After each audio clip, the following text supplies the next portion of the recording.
இயேசு கிறிஸ்துவின் ஈடு இணையில்லா நாமத்தில் உங்கள் யாவருக்கும் என் அன்பான வாழ்த்துதல். இன்றைய நாளில் நாம் சிந்திக்க இருக்கிற வேத வசனத்திற்காக நாம் கடந்து செல்லுவோம். ஓசியா தீர்க்கதரிசன புஸ்தகம் 12ஆம் அதிகாரம் 6ஆம் திருவசனத்தில், இப்போதும் நீ உன் தேவனிடத்தில் திரும்பு, தயவும் நியாயத்தையும் கை கொண்டு இடைவிடாமல் உன் தேவனை நம்பிக்கொண்டிரு. கிறிஸ்துவுக்குள் அன்பான தேவனுடைய பிள்ளையை, இடைவிடாமல் தேவனை நம்புங்கள், தேவனை விசுவாசியுங்கள். கர்த்தரை நம்புவது என்றால் என்ன? கர்த்தரை முழுவதுமாய் நீங்கள் நானும் சார்ந்து கொள்வதாகும். கர்த்தர் மேல் பாரத்தை வைத்து விடுகிற ஒரு அனுபவம். அவர் என்னை நிச்சயமாக ஆதரிப்பார் என்று விசுவாசிப்பதாகும். அவர் உங்களை விசாரிக்கிறவரானபடியால் அவரை நம்பி உங்கள் கவலைகளை எல்லாம் அவர் மேல் வைத்து விடுவதாகும். யெகோவா ஈரே, கர்த்தருடைய பர்வதத்தில் பார்த்து கொள்ளப்படும். கர்த்தர் எனக்காக யாவற்றையும் செய்து முடிப்பார் என்று விசுவாச அறிக்கை செய்வதாகும். அன்புக்குரியவர்களே, நீங்கள் கர்த்தரை நம்பி அவரை சார்ந்து கொள்ளுங்கள். அப்போஸ்தலனாகிய பவுல் மிக அற்புதமாய் சொல்லுகிற ஒரு வார்த்தை 2 கொரிந்தியர் 1ஆம் அதிகாரம் 9ஆம் 10ஆம் திருவசனத்திலே, நாங்கள் எங்கள் மேல் நம்பிக்கையாயிராமல் மரித்தோரை எழுப்புகிற தேவன் மேல் நம்பிக்கையாய் இருக்கத்தக்கதாக நம்பிக்கையாய் இருக்கிறோம். 10ஆம் திருவசனம், அவர் எங்களை தப்புவிப்பார், இப்பொழுதும் தப்புவிக்கிறார், இன்னும் தப்புவிப்பார் என்று அவரை நம்பி இருக்கிறோம் என்று அப்போஸ்தலனாகிய பவுல் குறிப்பிடுகிறார்.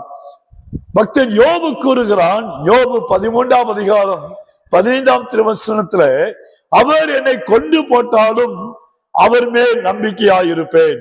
அன்பு தேவ பிள்ளைகளே, நீங்கள் இடைவிடாமல் எப்பொழுதும் கர்த்தரை நம்பியிருங்கள். உங்கள் வியாபாரத்திலே, ஒருவேளை வியாதியின் படுக்கையிலே, மரண இருளின் பள்ளத்தாக்கிலே நடக்க வேண்டிய சந்தர்ப்பங்கள் கடந்து வந்தாலும் சரி, கர்த்தரை விசுவாசத்தோடு நம்பி சார்ந்து கொள்ளுங்கள். கர்த்தர் நமக்கு கொடுக்கிற வாக்குத்தத்தம் என்ன? எசாயா 43ஆம் அதிகாரம் 2ஆம் வசனம் சொல்லுகிறது, நீ தண்ணீரை கடக்கும் போது நான் உன்னோடு கூட இருப்பேன், நீ ஆறுகளை கடக்கும் போது அவைகள் உன்மேல் புரளுவதில்லை, நீ அக்னியில் நடக்கும் போது வேகாதிருப்பாய், அக்னி ஜுவாலை உன் பேரில் பற்றாது. இங்கு கூறப்பட்ட அனைத்து ஆசீர்வாதங்களும் கிறிஸ்துவின் மேல் உள்ள விசுவாசத்தினாலே தேவ பிள்ளைகளுக்கு சொந்தமாகும். பாடுகள், துன்பங்கள், ஒருவேளை கஷ்டங்கள் கடந்து வருகிற ஒரு பாதையாக இருக்கலாம். நாம் அழிந்து போவதில்லை, ஏனெனில் கர்த்தர் நம்மோடு கூட இருக்கிறார்.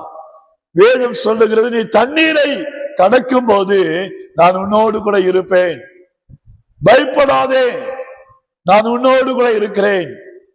நாம் அவருடைய நம்பிக்கையுரியவர்களாய் இருக்க வேண்டும். கிறிஸ்துவுக்குள் அன்பான தேவனுடைய பிள்ளையே, விலையேற பெற்ற தேவனுடைய ஜனங்கள் என்பதை நாம் மறந்து போகக்கூடாது. கனமுள்ளவர்களாய் கர்த்தர் நம்மை ஆசீர்வதித்து வைத்திருக்கிறார். 4ஆம் வசனத்தை வாசிக்கிறோம், நீ என் பார்வைக்கு அருமையானபடியினால் கனம் பெற்றாய், நானும் உன்னை சிநேகித்தேன் என்று கர்த்தர் சொல்லுகிறார்.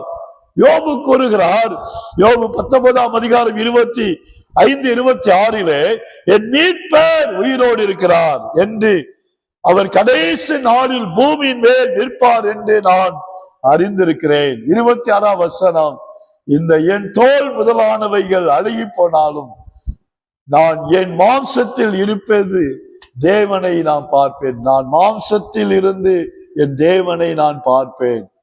தாவீது சொல்லுகிறான் 119ஆம் சங்கீதம் 112ஆம் வசனத்துல, முடிவு பரியந்தும் இடைவிடாமல் உம்முடைய பிரமாணங்களின்படி செய்ய என் இருதயத்தை சாய்த்தேன் என்று அவர் சொல்லுகிறார். பிரியமானவர்களே, நீங்களும் கூட இதை கேட்ட சத்தியத்தின்படி இடைவிடாமல் கர்த்தரை பின்பற்ற உங்களை ஒப்புக் கொடுங்கள். மரணமோ அல்லது கர்த்தருடைய வருகையோ எதுவும் முதல் என்னை சந்தித்தாலும் இதோ அவனுடைய இதோ பரிப்பிரமாணத்தை விட்டு விலகேன் என்று உங்களுடைய வாழ்க்கையில நீங்கள் தீர்மானம் எடுங்கள். திருமணத்திலே கணவன் மனைவி ஒருவருக்கொருவர் என்ன வாக்களித்து கொடுக்கிறார்கள்? வாழ்விலும் தாழ்விலும் சுகத்திலும் துக்கத்திலும் மரணமை விட்டு பிரிக்கும் அளவும் பிறர்முகம் காணாமல் உனக்கே மனைவியாக இருப்பேன். அப்படியே கர்த்தருடைய தாசர்கள் தேவனுடைய பிள்ளைகள் இத வாக்கு கொடுத்து முடிவு பரிந்தும் அவர் மேல் நீங்கள் நானும் அன்பாயிருக்க வேண்டும். யோபு 13:1 வாசிக்கிறோம், தாம் இவ்வுலகத்தில் இருக்கிற தம்முடையவர்களிடத்தில் அன்பு வைத்தபடியே முடிவு பரிந்தமும் அவரிடத்திலே அன்பு வைத்தார். தானியேல் 6:16 வாசிக்கிறோம், மிக அற்புதமானது, இடைவிடாமல் ஆராதிக்கிற ஒரு அனுபவம். கிறிஸ்துவுக்கு அன்பான தேவ பிள்ளையே, உடைய வாழ்க்கையில நீங்கள் முழுமையாய் கர்த்தரையே சார்ந்து கொள்ளுங்கள், அவரை பின்பற்றுங்கள்.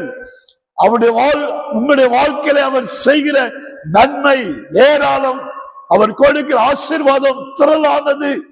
ஆகவே கிறிஸ்துவுக்கு அன்பான தேவ பிள்ளையே, எதுவாயிருப்பினும் உயர்வானாலும் தாழ்வானாலும் எந்த நிலையிலும் இடைவிடாமல் நீங்கள் தேவனை நம்புங்கள், தேவனை சார்ந்து கொள்ளுங்கள், தேவனை விசுவாசியுங்கள். அவர் ஒரு காலம் உங்களை கைவிட மாட்டார். கர்த்தர் உங்களை ஆசீர்வதிப்பார். ஜெபம் செய்வோம். அன்புள்ள ஆண்டவரே, தர்மியான வேத வாக்கியத்திற்காய் நன்றி செலுத்துகிறோம். நாங்கள் ஆராதிக்கிற தேவன் ஜீவனுள்ள தேவன், நீ நேற்றும் இன்றும் என்றும் மாறாதவர். உண்மை சார்ந்திருக்கிற ஜனங்களை ஒரு நாள் கைவிடுகிற தேவன் அல்ல. அவ எங்களுடைய வாழ்க்கையில நாங்கள் இடைவிடாமல் ஆண்டவரை உண்மையே நாங்கள் நம்பி உண்மையே சார்ந்து கொள்ள எங்களுக்கு கிருபை தாரும். வார்த்தை கேட்ட நம்முடைய பிள்ளைகளை ஆசீர்வதிங்க. உண்மையே சார்ந்து கொள்ள உபத்திரவத்திலும் வேதனையான அனுபவத்திலும் பின்வாங்கி விடாதபடி உமக்குள் வேரூன்றி நிற்க பிதா குமாரன் பரிசுத்தாவின் நாமத்தினாலே உடைய பிள்ளை ஆசீர்வதிக்கிறேன். பலவீனத்தோடு இருக்க பிள்ளைகளுக்கு ஆண்டவர் நல்ல சுகத்தை கொடும், பலனை கொடும். தேவனுடைய சத்துவத்தில் வல்லமை உடைய பிள்ளைகளை ஆளுகை செய்வதாக. பரலோகத்தின் தேவனுடைய நிறைவான பலனை இந்த பூலோக வாழ்க்கையில உடைய பிள்ளைகள் சுதந்திரிக்க ஆண்டவர் கிருபை கொடுப்பீராக. ஆசீர்வதியும் இயேசுவின் நாமத்தில் பிதாவே. ஆமென், ஆமென், ஆமென்.